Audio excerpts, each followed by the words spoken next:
Welcome back to Unsupervised, the spinoff. On this week's episode, your friendly neighborhood hosts will discuss the XFL debut. Are we watching? We'll discuss the beef between Gayle King and Snoop over Kobe Bryant. In Tar Heel talk, can Roy Williams be fired now? For politics, we'll discuss the petty party politics and have a little bit of a differing of opinion. And finally, we'll discuss the highly inappropriate Valentine's Day gifts. Thanks for tuning in. Y'all stay tuned. The following podcast is being brought to you by the Defy Life Podcast Network.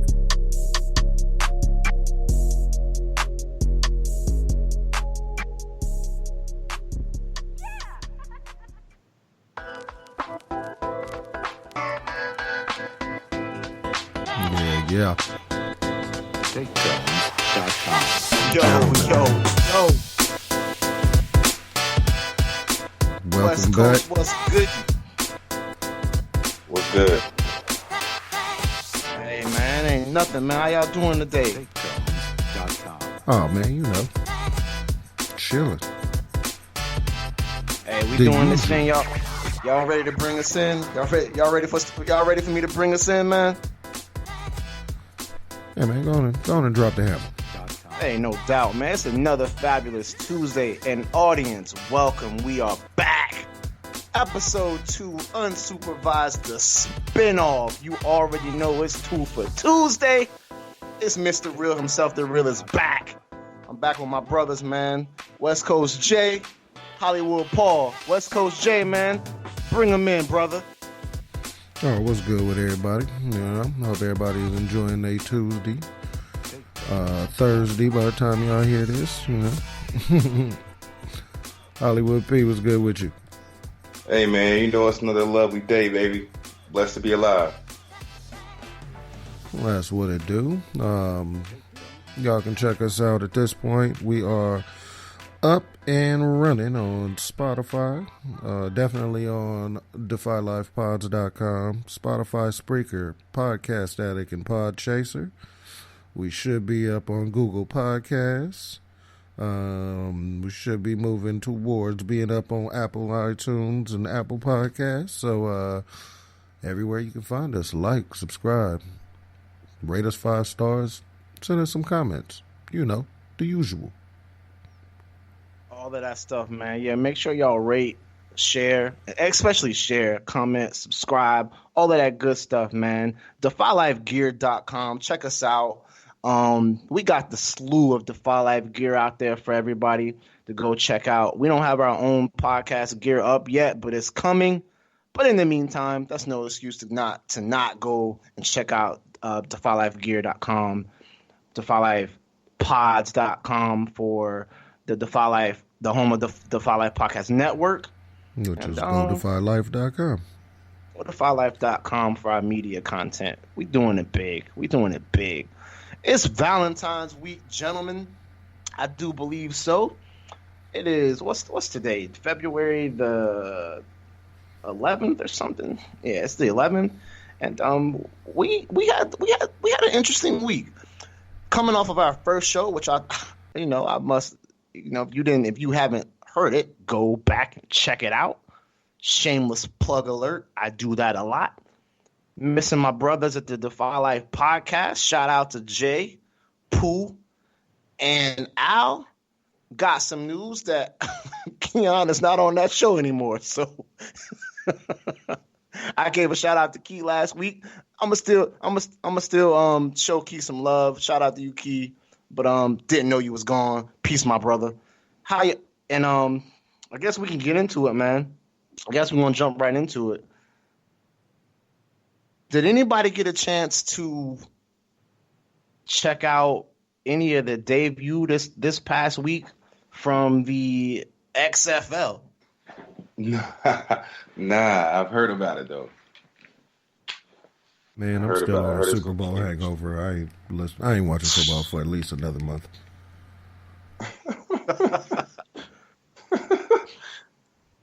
Well, the XFL is wild, man. It's full of drama. And, the same people that bring you wrestling and all of that and it's got who they are. Yes. it's reality TV mixed with football, and I think I actually go ahead, Money. What are you saying? I was gonna say that they say the ratings are out of control. It's already been a coach fire and like a defensive coordinator after one game. I guess he didn't do so well. Oh, wow. Highest ratings on TV, the St. Louis game drew. So I think it's not going to be a complete flame out. Ticket sales are high, but I didn't get to catch any of the games. But as I'm seeing this kind of shoot up the topic board, I'm like, well, maybe this is something to pay attention to. The XFL, man. What y'all think? I've heard about the rules. You know, I heard about this dude, man. He's still hung up over the Super Bowl.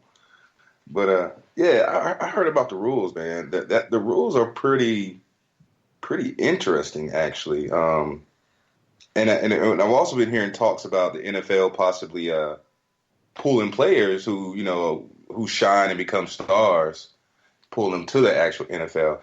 And I actually heard some talk about what if the XFL really does take off, and will players from the NFL want to come over to the XFL depending on how the contracts are lining up. Ooh, that's a thought. Although I think it'll be quite some time before XFL, because of the TV money. It's ridiculous money in the TV deals for the NFL. So absolutely. Yeah. But those are all interesting points. West Coast, I know you hung up from the Super Bowl, but you don't want to touch on that at all? I mean, it's Vince McMahon's league, so I'd imagine that it's going to make some money. With wrestling and everything, you already know he puts on a product that a lot of people enjoy. Mm-hmm. And in general, wrestling fans tend to also be football fans.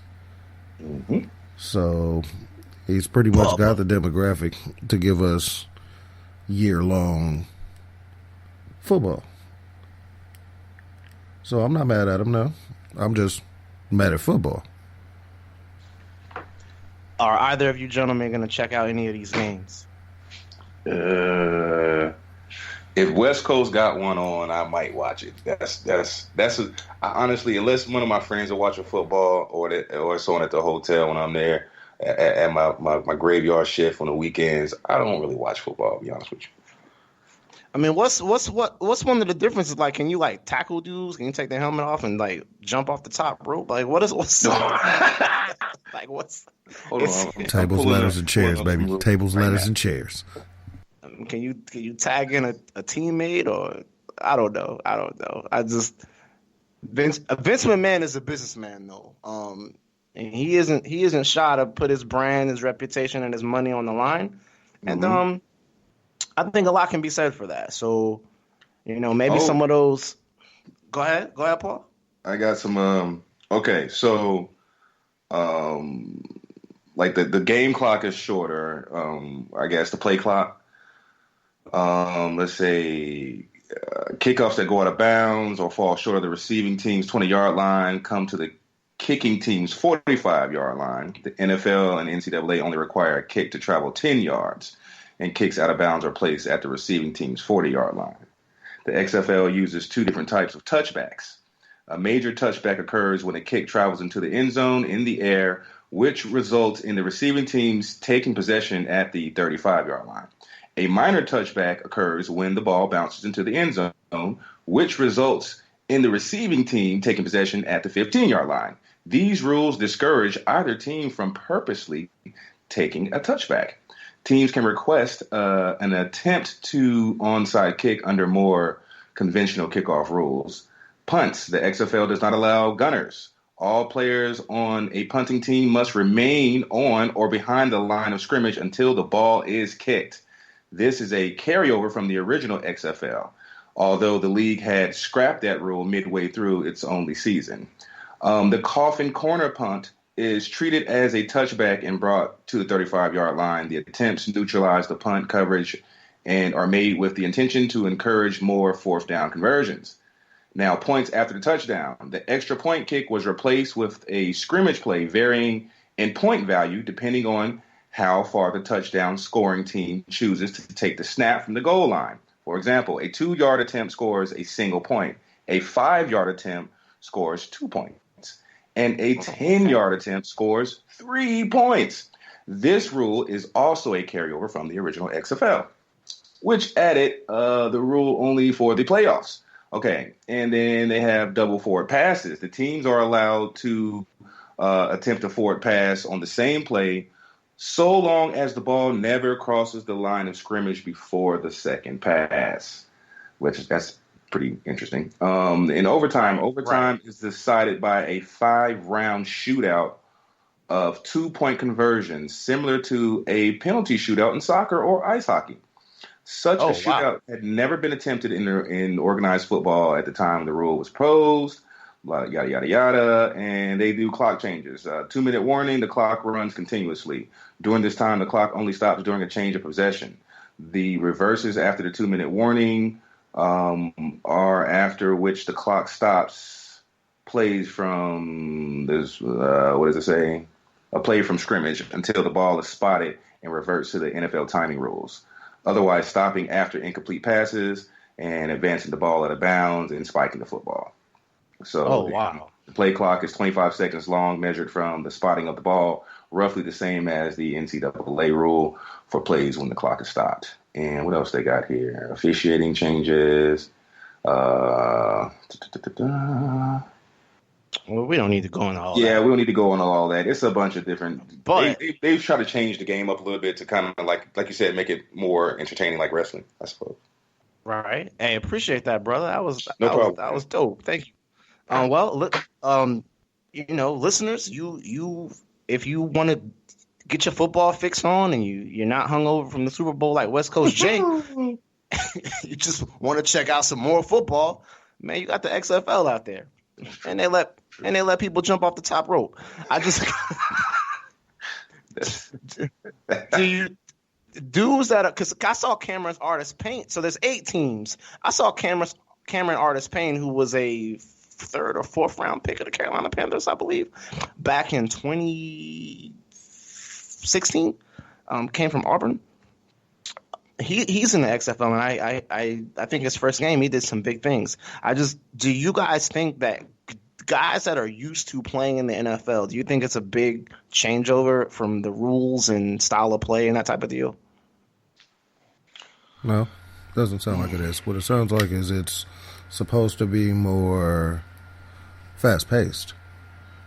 It sounds like they're trying to encourage more scoring, encourage more plays, and keep the ball moving, keep the clock moving, make it more exciting.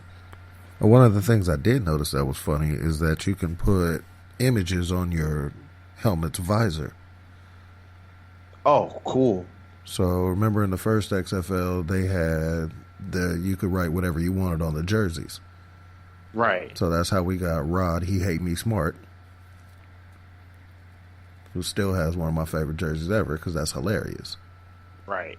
Absolutely. But there was a dude that was putting it was the basically like the things that you put on a car, that's the roving advertising car type thing.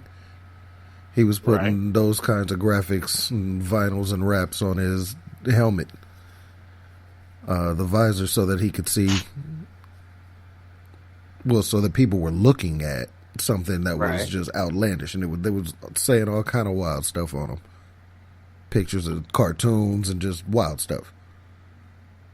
Well, hopefully it'll be amazing to watch, and it'll bring some listeners and some fans out there everywhere joy until the draft and of course fall camp. So, or if you follow college.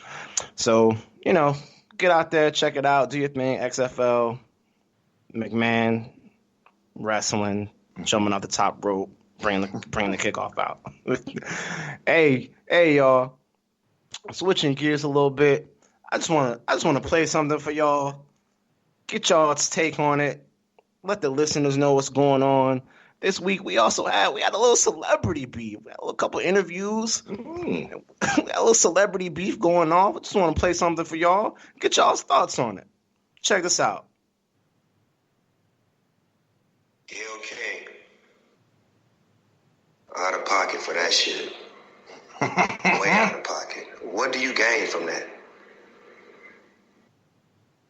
I swear to God, we the worst. We the fucking worst. We expect more from you, Gayle. Don't you hang out with Oprah? Why y'all attacking us? We your people. You ain't coming after fucking Harvey Weinstein asking them dumb-ass questions. I get sick of y'all. I want to call you one. Is it okay if I call her one? Funky dog-head bitch. How dare you try to tarnish my motherfucking homeboy's reputation, punk motherfucker. Respect the family and back off, bitch, before we come get you. Gayle King, why the fuck would you ask some shit like that? I don't give a fuck who friend it is. I don't give a fuck she can Obama. Why the fuck would you do something like that? Why would you do that to your people? You know what people are going through, right? Why would you ask a fucking question like that, trying to tarnish somebody's image? So you do that to your own black people. You say it. I'm finna fire your ass up. You say it, bro. People talking, black people need to stop fucking trying to hurt black people for success. It's all the reason you ask that fucking shit for, to get your fucking numbers up. Give a fuck who you can too. So we obviously that first guy was the homie Big Snoop Dogg. I don't even know who that said. It sounded like Bootsy, but I couldn't see it, so I didn't know who it was. Did y'all catch his voice? Oh yeah. Who was that? That was Bootsy, Snoop, Stack 5, my man Steven Jackson, and it was one more cat. I actually saw that video on Instagram, man. Them niggas was going the fuck in. Yeah, they was definitely going in. So apparently the controversy, Gayle King interviewed Lisa Leslie. We're gonna get into this for just a second. I'm gonna steal some footage from the Breakfast Club show and play it on our show, and then we'll get into it a little bit. So just take a second and we'll jump into it. This is the Rumor Report with Angela Yee. Breakfast Club. Listen up. Yeah, there's a lot going on in the rumors today, so we're going to kick it off with Gayle King. Now, she got a lot of criticism after this clip was circulating online yesterday where she was interviewing Lisa Leslie, and they were discussing Kobe Bryant. Lisa Leslie was good friends with Kobe Bryant, and here's what happened. It's been said that his legacy is complicated because of the sexual assault charge, which was dismissed in 2003, 2004.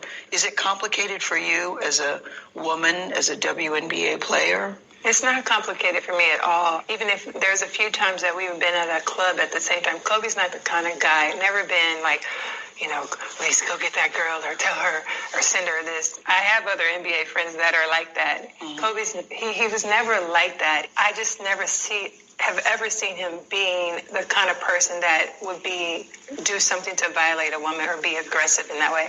I need journalists to explain to me why is Kobe Bryant's sexual assault case relevant right now? Like, Kobe Bryant is dead. If people had all those questions about that case, if they felt that way about him, they should have addressed it when he was alive, right?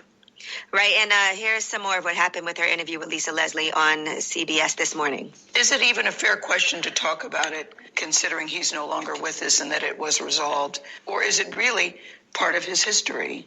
I think that the media should be more respectful. At this time, it's like if you had questions about it, you've had many years to ask him that. I don't think it's something that we should keep hanging over his legacy. I mean, it went to trial. Yeah, but it was dismissed because the victim in the case refused to testify, so it was dismissed. And I think that's how we should leave it. That question sounded out of... So I think that's how we should leave it.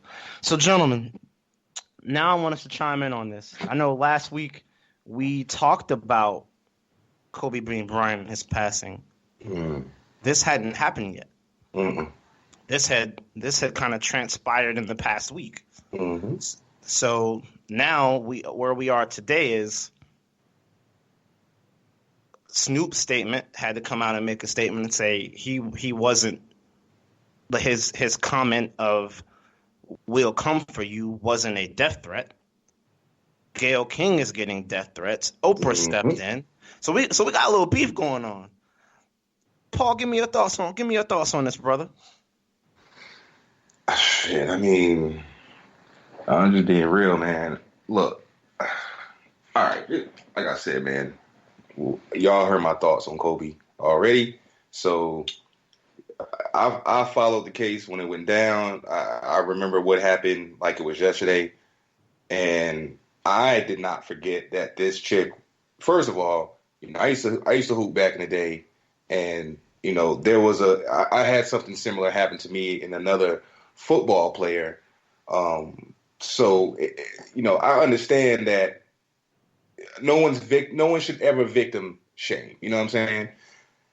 Every time a girl says something happened to her, I hope that woman's integrity is in the right place. Not saying that it takes integrity to say that you were raped or anything like that. But my point is, I hope that there's no malice behind that, meaning you're just trying to come up.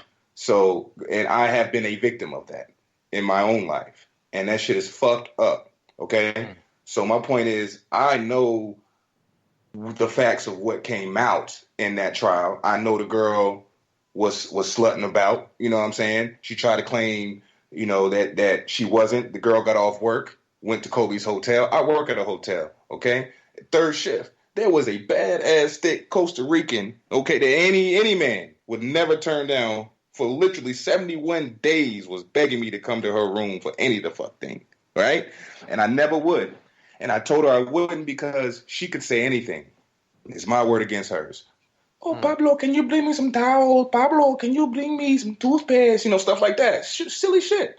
So right. I get it. That woman with Kobe clocked out, went to the man's room, right? Slept with the dude, got off work. And according to her own friend, went and fucked somebody else. Her own friend. All right? Then, according to her own friend, instead of her statement that she gave that she was running late the next morning, because she had car trouble. No, she just overslept. She was hungover. You know what I'm saying?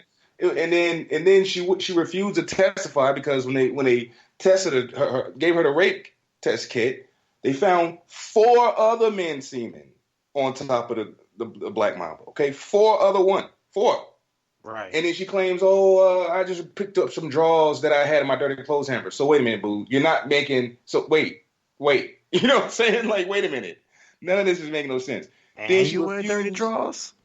And so you know what I'm saying? So then she refused to testify. I believe she didn't testify because she knew they would pick holes in all her story. Her story was bullshit.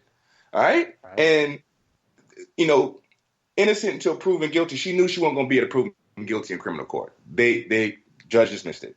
They filed a civil suit. Kobe Bean Bryant himself said he settled it not because he couldn't prove he was innocent. He was tired of being drugged through the public. He was tired of putting his family through the shit, man. He wanted to get back to focus on hoop and get the American public.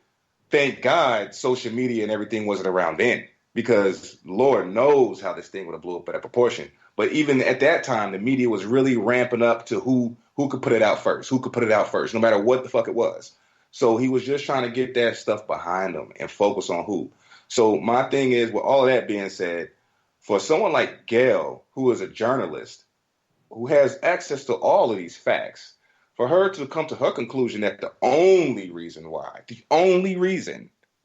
the case was dismissed was because the girl didn't testify, that shit was out of pocket.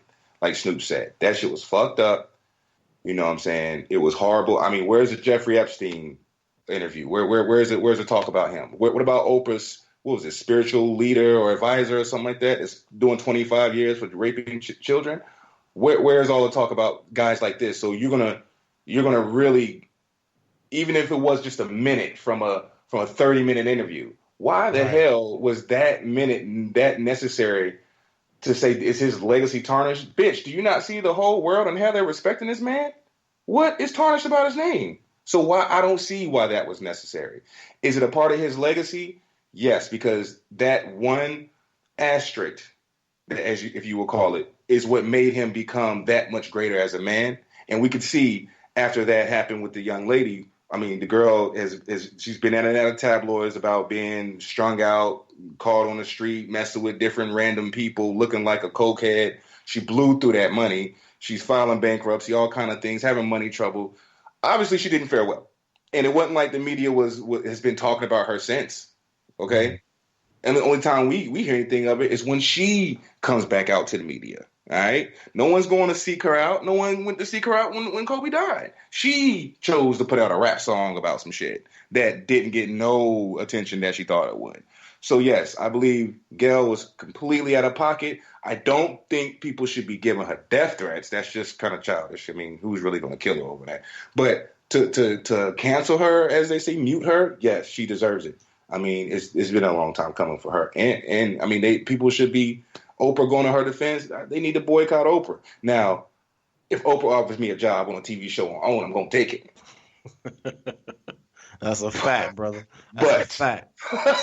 If you ask me my opinion on this show right here, yes, Oprah, stay out of that is all I'm saying. You know what I'm saying? Because they going to mute your ass too, all right? Because you hitching your wagon to the wrong motherfucking engine. You know what I mean? That's all I'm saying. Like, right. Let that ship sink on its own. Gayle, she was dead wrong.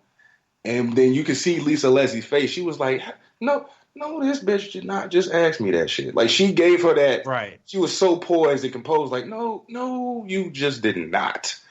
And then the way then she rehashed and relooped and came back around with another question. I said, and Lisa was obviously uncomfortable. She was obviously trying to like spin off from that question. But yeah. What? Yeah.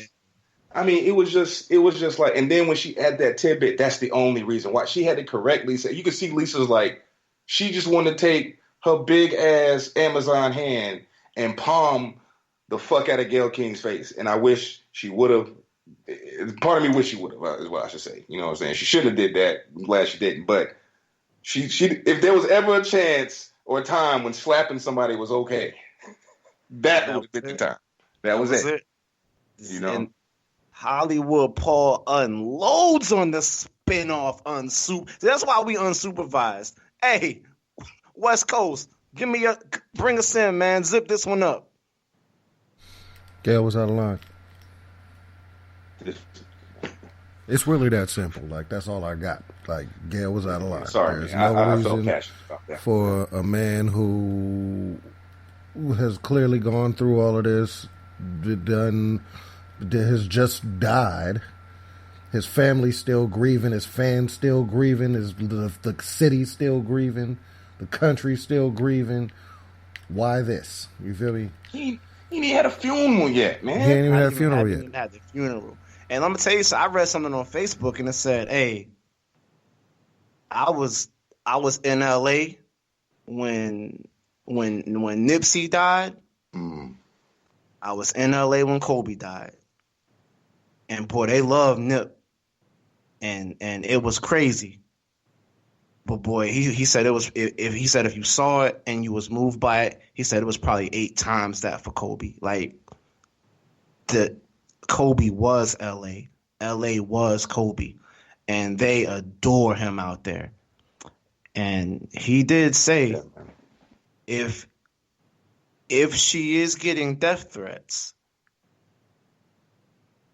that area loves him so much that it wouldn't surprise him. He didn't say he thought it was right or he wasn't condoning it or anything. He just said the people out there love Kobe so much that if it were true, he wouldn't bet money against it that it wasn't true. So it just kind of resonated with me that, and then I didn't really realize it. Like, that's like I'm just a guy in Charlotte. Like I didn't to have Kobe affect my community every day and build schools and help. Like there's just got to be a different feeling out there about Kobe Bryant. And I'm just speaking from a black cultural basketball sports like super fan. So like my love for Kobe is there, but that piece that they feel for him in LA, I don't have. So I'm not condoning it either, but I also wouldn't be surprised. Like if you're going to come out and do what people consider tarnishing someone's legacy, I mean, I can definitely see it. And I'm really not gonna tiptoe around it. Only because shit, if you say something bad about 45, shit, the conservative they fucking death threat your ass. Oh yeah, baby. Oh yeah. With the quickness, and he ain't dead. So right. You know, so anything, I'm not going to tiptoe around it. Oh, go ahead. That's more or less. I think it's disrespectful to the surviving members of the family. I think it's disrespectful to the wife. I think it's disrespectful to everybody. Like it didn't need to come up there. Nah, bro. Right. And it didn't need to come up in the way that it did. Lisa Leslie was so brilliant in the way that she said, well, why didn't you just ask him? Right. Yeah, 20 years. You had 20 years to ask him. Why didn't you ask him? Yeah. Ample time. And, just to piggyback off that, there's a principal. I can't remember her name or where she was, but she made a comment and deleted it, obviously, that she said, it seems like to me, karma caught up with a rapist today. Oh, wow. And, of course, she was put on administrative leave. She received death threats, and which is why the superintendent immediately got her up out of school, away from the public, attention. And essentially, I believe they're going to fire her over it. I mean, and I'm saying, like, people can have their opinions on whatever. A lot of people have experience what they call cognitive dissonance, like where even though the truth is in your face, you still choose to ignore it kind of thing. And to go with what you personally believe, your personal feeling. And I think that principal was, as an educator, I just think that was very irresponsible for her to put that out. Not only so karma caught up to Kobe, but what about his daughter? You know what I'm saying? What about the other children on that chopper? What about everybody else on that chopper? What about their family? Like, all those people deserve to be victims to someone's alleged karma. You know what I'm saying? That's just disrespectful, man. And it's just downright disrespectful. And I think the principal deserves to be fired. She should never be able to be another educator. Educator at another school in her career. She needs a new career at this point, in my opinion. Like, yeah, people make mistakes, but that one you should have known better than. Like, seriously, like there's people that look up to you in the community. Like, they look to you as a leader, and you say something like that. Like, come on, man. Like, nothing's wrong with freedom of speech, but people got to understand, just like me on this show, it's unsupervised, but, I'm trying to be an entertainer. So I too have to understand that I might not, I might want to put out my own opinion, but there may be ramifications to that because some people might not like it. I got the freedom to say it, but they have their freedom to not like it. You know what I'm saying? They have the freedom to be offended by it. So I just think that in a situation like that, man, people just need to be more compassionate. Yeah, you definitely have to be, cognizant of what you're putting out there because honestly, anytime you say something, someone's gonna be offended. So like, I get it in that aspect, but I also agree with you. That's just not. I mean, the man's dead. Yeah, that's what I'm saying, man. And I just don't. 20 years to ask. I just don't think you ever. That part. I don't think you ever cheer that. Even when they. Even when they hit up these quote unquote terrorists or whatever, and they be like, "We killed," I like, part of me still be like, "Damn, like, shit, that's still a life gone," or the people he was with, they still dead, or like, So it's just, I don't think you ever cheer death. That's just my opinion, but Agreed. For the sake of time, man, we're gonna keep rolling on through. I just thought I wanted to touch on that, and and let the listeners know that we was thinking about it. We saw it happen. So hopefully, hey, if you listeners, if y'all got feedback, write us, let us know. We got to get a social media up and all. We're gonna be real right soon. So we're gonna drop all of our plugs where you can reach out to us and all of that. In the meanwhile, what we're gonna do is drop a little commercial right here. That's right. Pay some of these bills, as you like to say. So y'all stay tuned. Welcome to the Anything, Everything, and Nothing podcast with Lynn and Kim. Join us as we discuss the latest in everything from entertainment and current events to the craziness that is our real life. Let's laugh, let's live, let's talk about it. New episode every Tuesday on the Defy Life Podcast Network. And remember, if you're not defying life, then what are you doing? Lynn and Kim.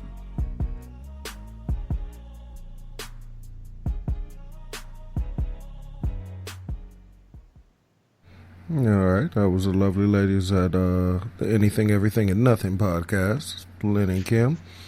If you haven't listened to it, you should check it out. They had a really informative episode last week with regard to God, featuring Brother Kemet. So check it out. They're hilarious. They're a great show. Really great show. Hey, man. So, actually, before we look, because this is what I was in the house Saturday for most of the day, mostly because we had weird weather here in Charlotte. Like, it snowed, and so I didn't go anywhere. So I just wanted to, before we get into our kind of piece for Saturday, from Wednesday to Saturday, Charlotte literally had every season. I don't know about the rest of the Carolinas, but I know that was crazy. That was insane. So we, like, on Wednesday, it might have been 68 degrees, and really warm, and then I guess a storm front rolled through and it dropped buckets and buckets of rain on us. So then the temperature dropped. Then we had 8 tornadoes touch down the same day. And then it was like the next day, from all the rain, it was flash flooding. And then on Saturday it was snowing. And I was like, what? Like, that is insane.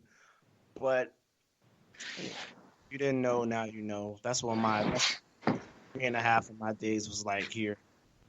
I'm pretty sure that same type of stuff kind of rolled down through where y'all are, but it was definitely, it hit us crazy, and it was, But so anyway, normally I go out on Saturdays and try to run errands and to kind of do all the things I need to do around town, but I didn't do any of that on Saturday, and then I just started watching college basketball.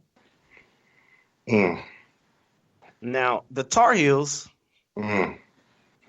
ended my evening for basketball on Saturday with the North Carolina Duke game, the greatest rivalry in sports. I don't care what you say.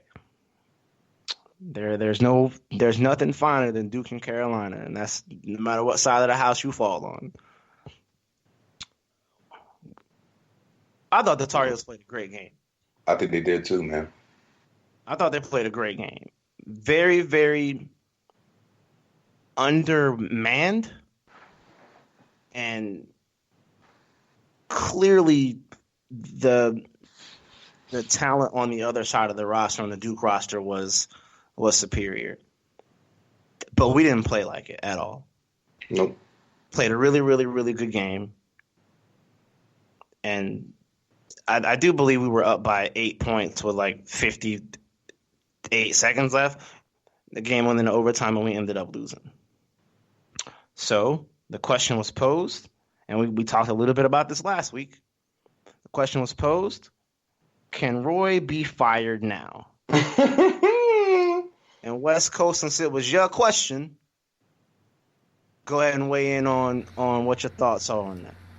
So, I certainly asked that question. I asked it just like that. My initial thought was that I need Roy to, what I really want more than anything else is for Roy and the university. I want Roy to just retire.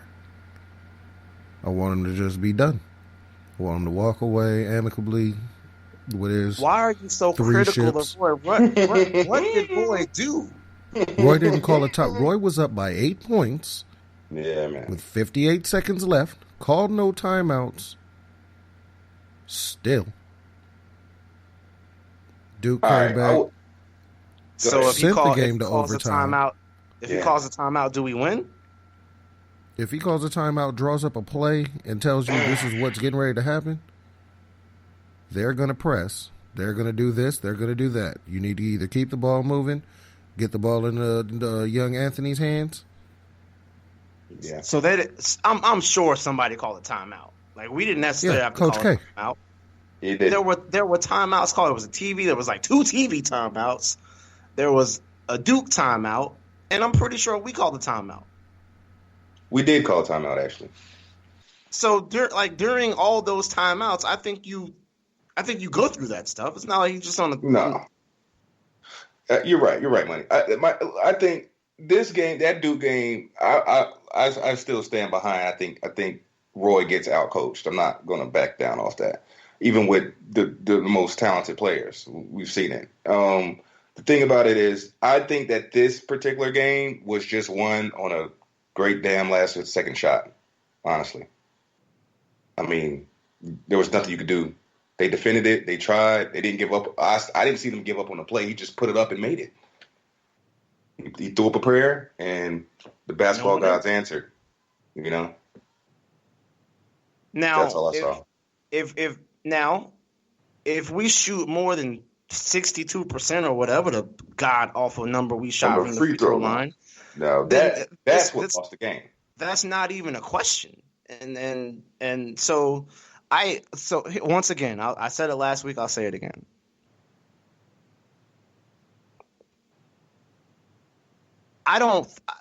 You're not going to be perfect every game. You're not going to get up to play at the level that you need to get up to every game. That's coaching. But you also have to play to your talent, and some of that is player responsibility. Mm-hmm. And I just think Tar Heel fans are spoiled. I don't know, like, West Coast is so critical of Roy. Roy wants him to part ways. Okay, we part ways with Roy. Then who are we going to bring in? Not Roy. Frank Vogel. Frank Vogel from the Pacers? No. Frank Vogel's in L.A. I'm sorry. I'm joking with you. Yeah. I was going to say Frank Vogel. Okay. Like, I don't know, man. Honestly. You keep in mind this is Carolina, so the coach that they're gonna want to bring in is gonna basically be legendary status. He's got to be. So fire Roy and then try to hire who? Or bring up one of Roy's assistants and let them take the reins. Hubert Davis or who like who do we? Greg Anthony, like who do we bring in? Because it's gonna be a Tar Heel. Got to be. Not Roy. Hubert ain't a bad choice though. That's what I'm saying. He doesn't want Roy. Like who? Like float some guys out there, or girls. I don't want to just keep it to the guys. Like who? Because I think Roy's doing just fine. Do you? I do. The 10 and 13 Tar Heels are doing just fine. The fact that your coach is disparaging his team and saying this is the least talented team that he recruited. Don't like that. Hey, that's fine with you.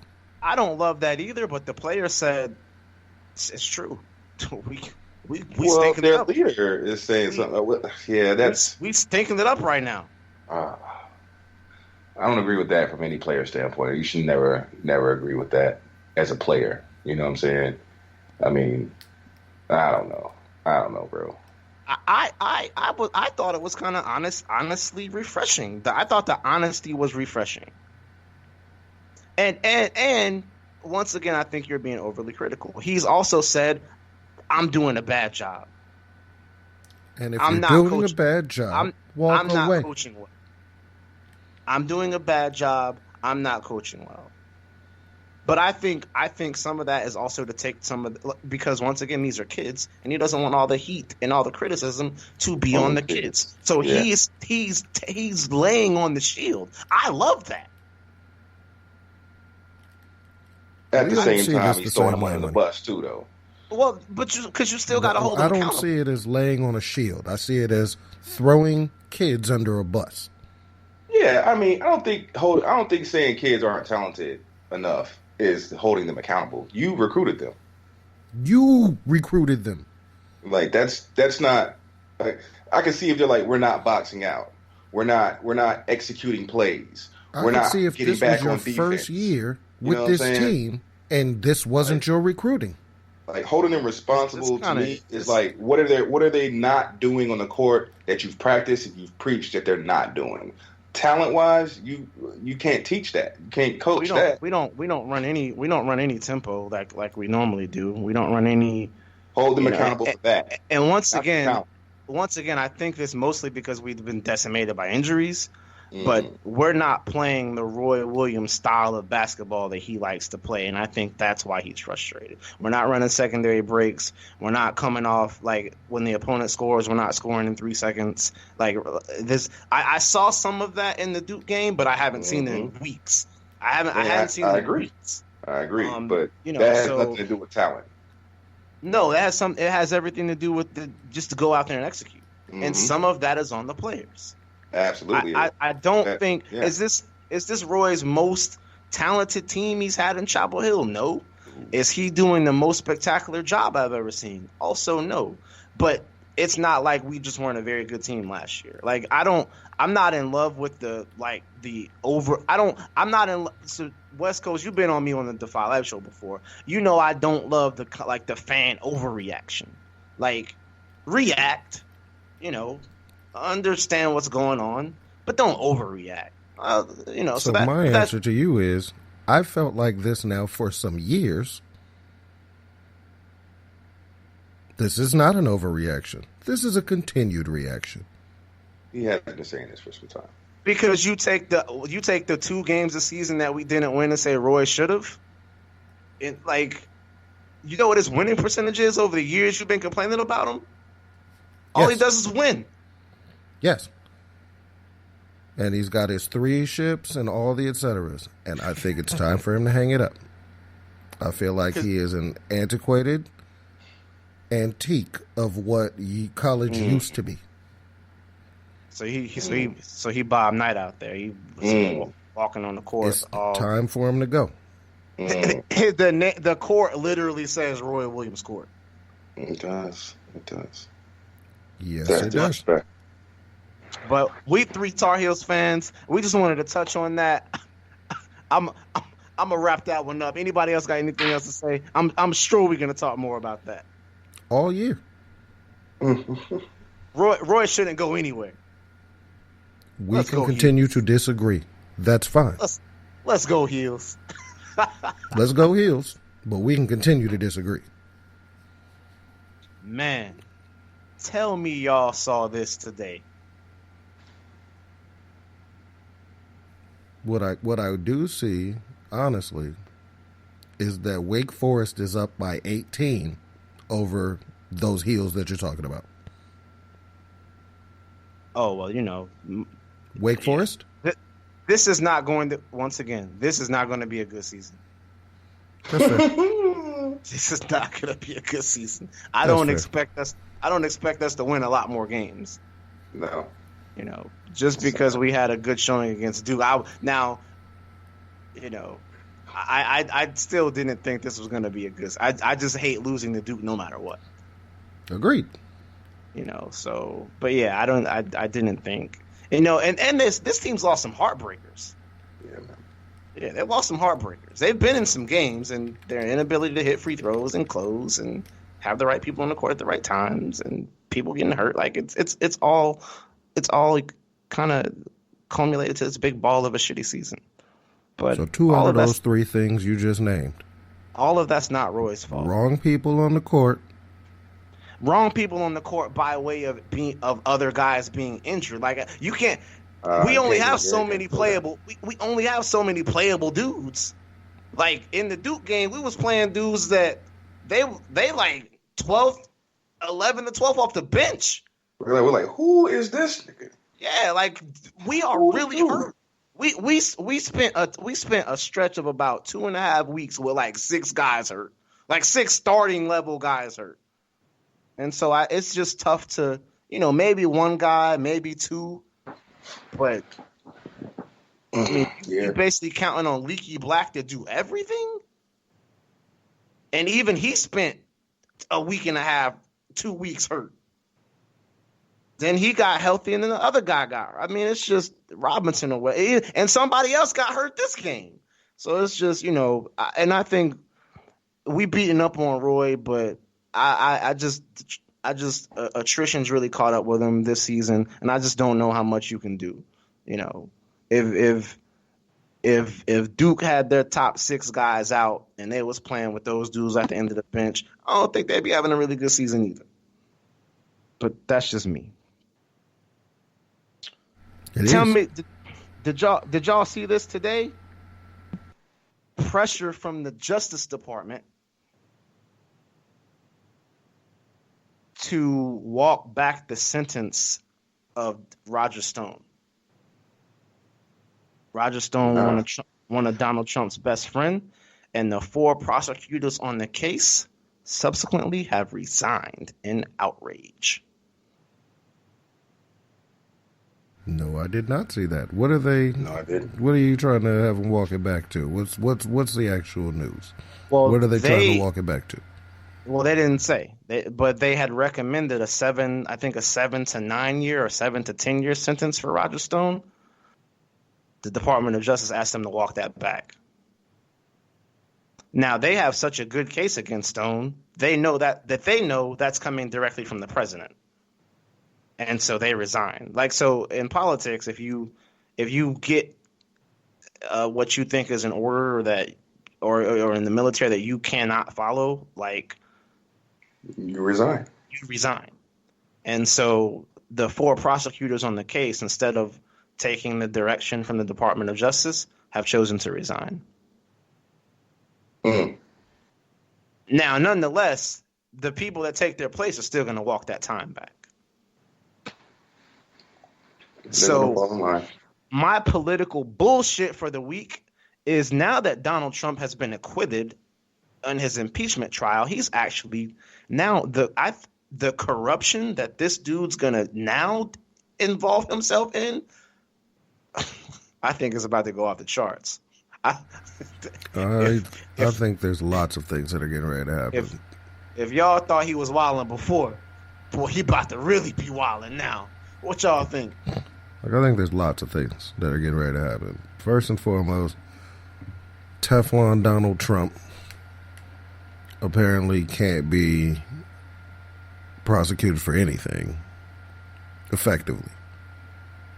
Everything just rolls off him like water off a duck's back. Well, be careful about the word prosecute, because you can't prosecute a sitting president. True. The process everything that is political. All of the accusations and allegations, everything rolls off his back.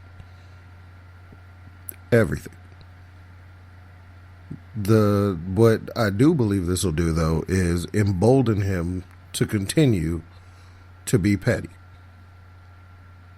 So last time we were recording the State of the Union was on. Right. And the sitting president walked in to the joint houses of Congress and refused to shake the Speaker of the House's hand. It's true.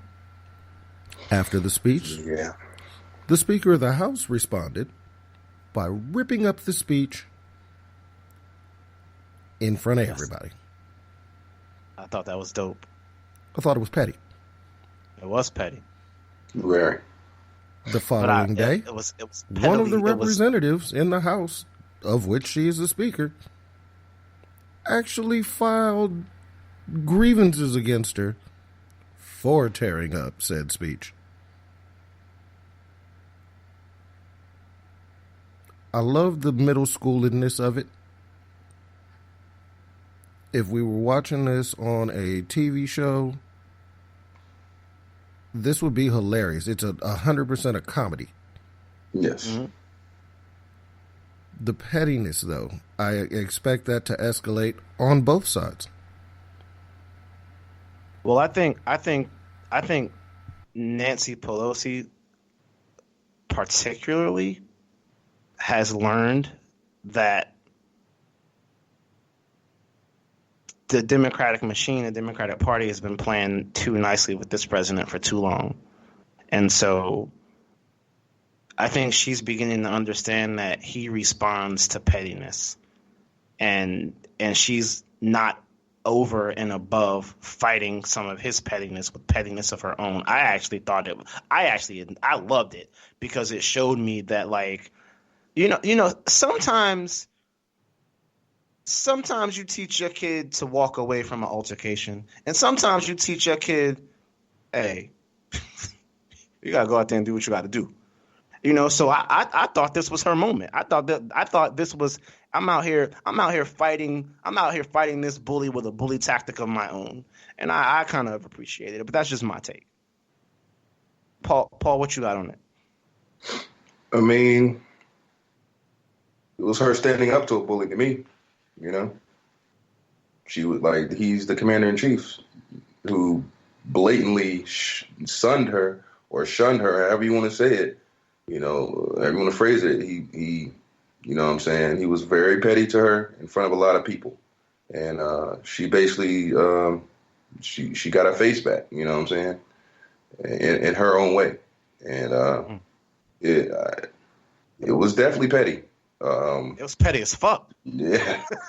You know what I'm saying? I mean, but a lot of people would applaud her for that, you know, for standing her, quote unquote, standing her ground against them, not, you know, like fighting petty with petty type thing. I'm one of them. You know, for a long time, the Democrats have tried to, like, play this, like, they've tried to take the moral ground. When we clearly see right now that this president don't give a fuck about the moral ground. And that's what I'm saying. Like, it's just like, fuck, if y'all being this damn petty, man, you know, what are y'all really doing running the country? Like, you know what I'm saying? Like, come on, man. Therein lies my problem. Right there. That line right there.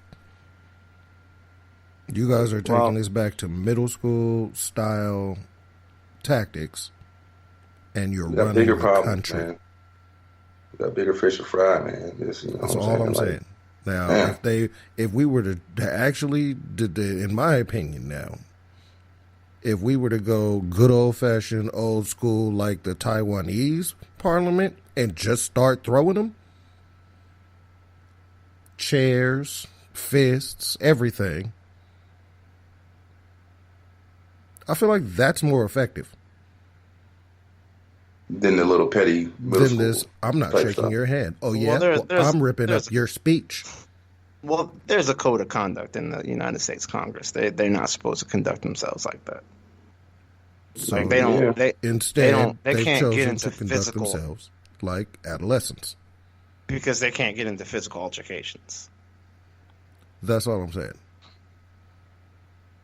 They I will can't say and this. won't. Did you see her response? I don't know that her response to him not shaking her hand was the pettiness response to that. I thought her not introducing him as the honor of introducing the president of the United States, her privilege and honor, I thought that was a response to her not shaking his hand.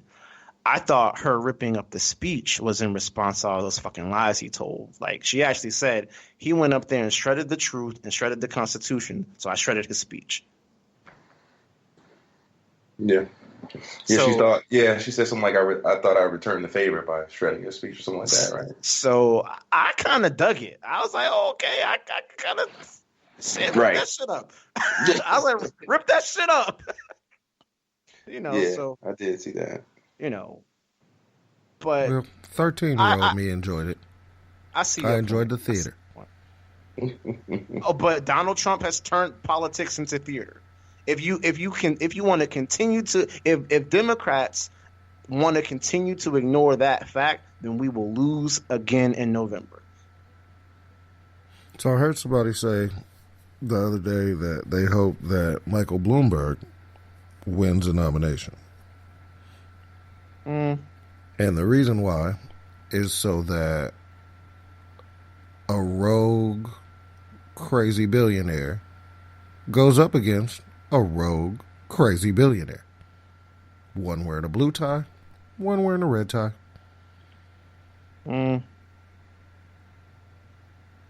Because in all honesty, unless somebody is rogue and crazy, they're not going to beat this guy. That's debatable. I mean, we've got till November to watch. Yeah. But I as don't of know. right now, you got caucuses with apps that aren't working. Nevada went to a Scantron form because none of that worked. The Democratic Party right now looks disorganized. Looks like there is no unity whatsoever. They're eating each other. Are you and now surprised? they're resorting to pettiness. Are you surprised, dude? It's primary season. This is what happens in the. I'm not shocked at all. Like this, that's like telling me that teams in the same conference don't get along. Like that's it's primary time. You have like, I mean, look at the. I mean, you can go all the way back to 2008, 2004. Like, I mean, Clinton, Obama, Biden. Like they did not get along at all in the primary season. They were, I mean, you had Clinton people saying that they weren't gonna, like, they were gonna leave the Democratic Party because Clinton lost to Obama. It's, you know, so primaries are nasty. So this is, I expect this. I don't expect there to be all, you know, lovey-dovey, peaches and cream when they're all fighting to win the nomination. This is just they go after each other. They're still politicians. So I'm not too worried. And I've saw some of that from the national media, but I'm not too worried about what this is going to be like once there is a nominee, because in all reality, we have to come together. When there is a nominee, we have to come together and back the nominee, or they will not beat Donald Trump. It doesn't matter if they're a billionaire. It doesn't matter if it's Bloomberg. It doesn't matter if it's Sanders, Warren, Biden. If the party doesn't come together whenever there's a nominee announced, they won't. Whoever that is will not beat Donald Trump. And the same thing was true with the Republicans. They, like, you had the never Trumpers. You had the party was completely. The crazy thing was the party came together behind Trump when the old head Republicans didn't think that would happen. Donald Trump was so radical and so what they considered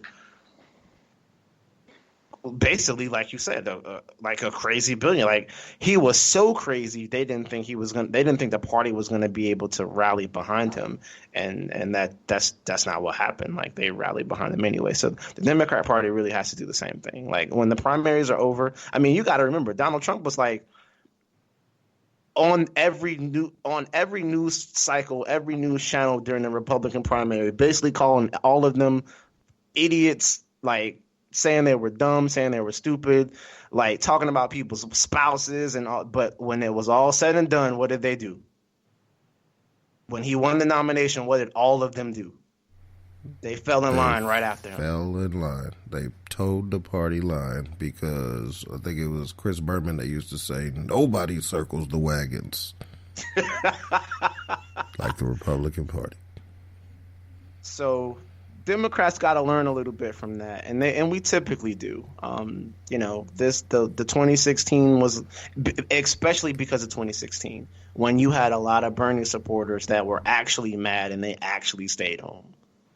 So that's a lesson that, like, I know the New Hampshire voters actually said, like 70% of the people in New Hampshire said they would rather get hit by a meteor than have Donald Trump as their president for another 4 years. So I think the people in the country that are gonna vote for Democrats are gonna be able to get over the little antics that the Democrats are using against one another right now.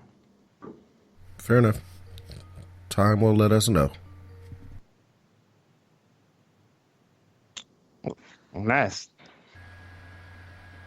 All right, so wrapping up the politics portion of the show, we're going to jump right in to this topic. Once again, it's Valentine's Day week, so we wanted to play around with a little bit. And gentlemen,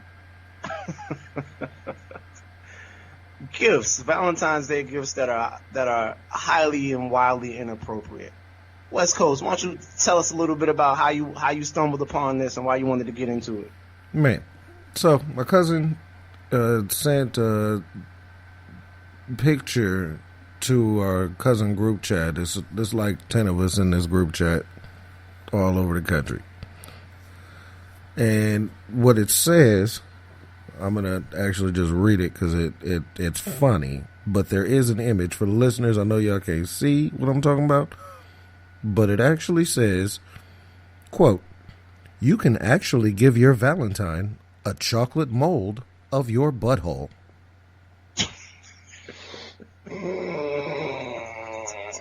Right?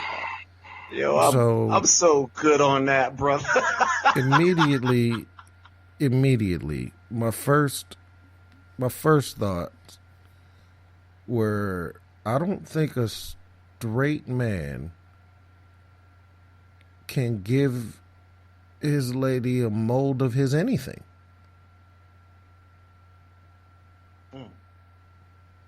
Butthole, penis, none of that shit as a Valentine's Day gift.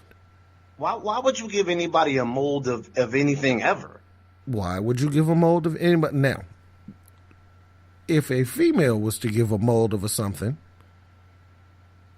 any part of her anatomy, I'm fairly certain that that's acceptable. Why? Why is that acceptable? Because we some perverts. Because we're nasty, right? Y'all that nasty? I most certainly. My girl can give me a mold of anything on her body, and I'm gonna eat it. Right. I don't know about y'all. You're gonna eat it? Oh wow! It's a chocolate based on a mold of their lady parts. I'm gonna eat it. So that's just going above and beyond the regular chocolate. Correct. Like chocolates come in all shapes and sizes. You've seen a Snickers bar before. Now, if she gives me a clit bar, this nigga said a clit bar. I'm gonna eat that. Yeah, I'm gonna eat it.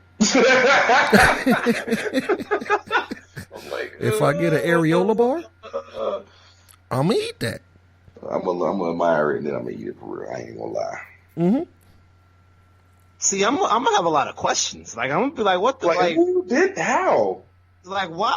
Like why would you think I want this? I know why they would think I would want it. I would have a lot of questions. Like where you get this idea from? You fucking somebody?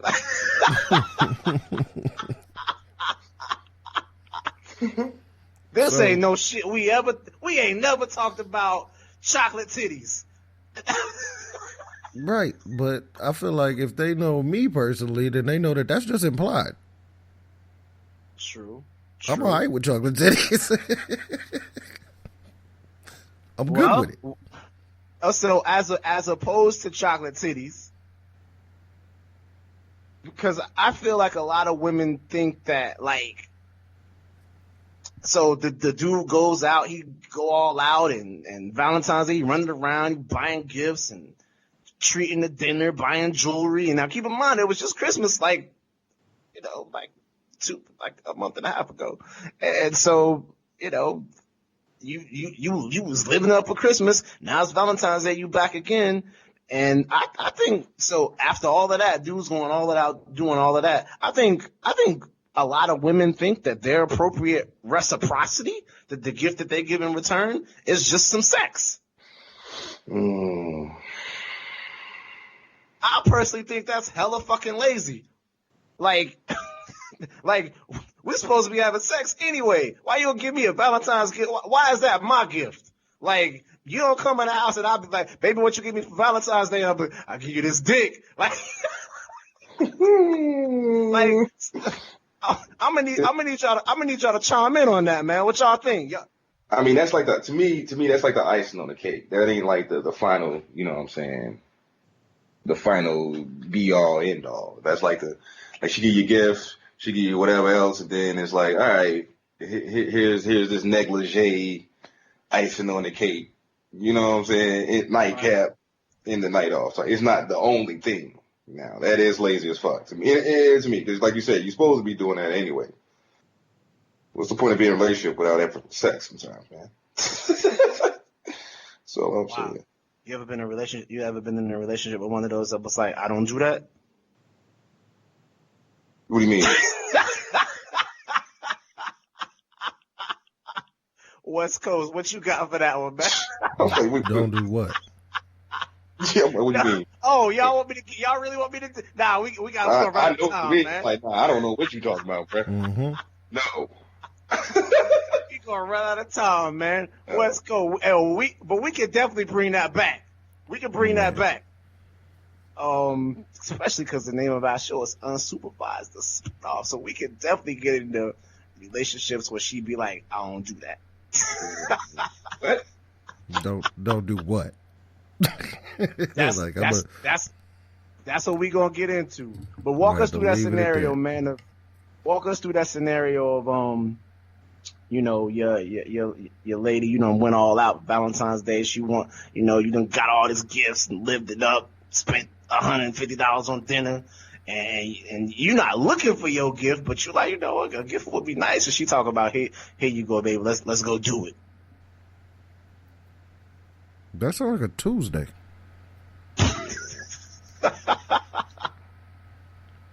Yeah. It do sound like a Tuesday. That definitely sound like a Tuesday. That's what I'm saying. Like, yeah, I'm with you. It's lazy. So I am of the mind that if you, and this goes for everybody, if you expect something for Valentine's Day, then give something for Valentine's Day. If it is something that you do anyway, because it's Tuesday, that's not an adequate gift. Preach, brother. Preach, brother. Ladies, if you out there listening, just don't be trying to give your dude no sex as a Valentine's gift. Like, don't be that lazy.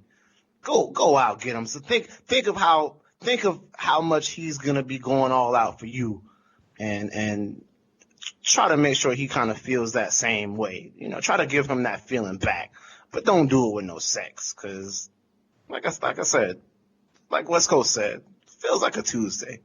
But that's just the advice from the Unsupervised crew.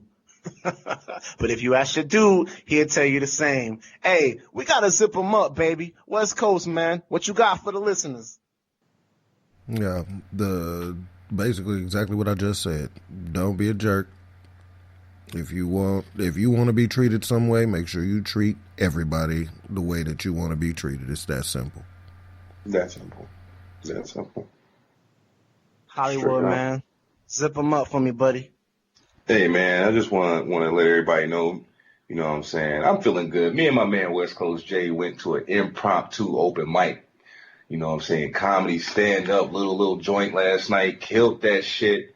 So, you know what I'm saying, I'm gonna leave you with, man, you got an impulse to do something in life, just go do that shit. Whether it's good or bad, at least you can have the memory of and the knowledge of knowing you did it, you know what I'm saying? And also, if you see somebody in need, talk to them. You never know. You just may save a life. That's facts. Y'all gonna give us some of that improv next week? Hey, man. It's whatever, man. You know what I'm saying? I'd like to leave that to the stage, though, honestly. But, But y'all gotta at least tell the listeners about y'all experience. We might tell y'all a little bit about what happened. Yeah. We can start it off with that next week, man. We can. No doubt. Well, listeners, hey, bring it right back. So we're going to get into it next week. Until then, y'all already know. I don't have too much to say, man. Once again, man, we're only 2 shows in. I'm having a ball. Thank y'all. We do this for y'all. Don't forget to check us out on Defy Life. Go to Defy Life. What damn, Jay? What's GoDefyLife.com. Yeah. Find us on Go to DefyLife.com. DefyLifePods.com. Sorry, we got a lot of variations of Defy Life. Don't forget to check us out there. Show your love, man. You already know what I'm saying, man. If you're not rocking with Defy Life, what's your life about? We out. Peace.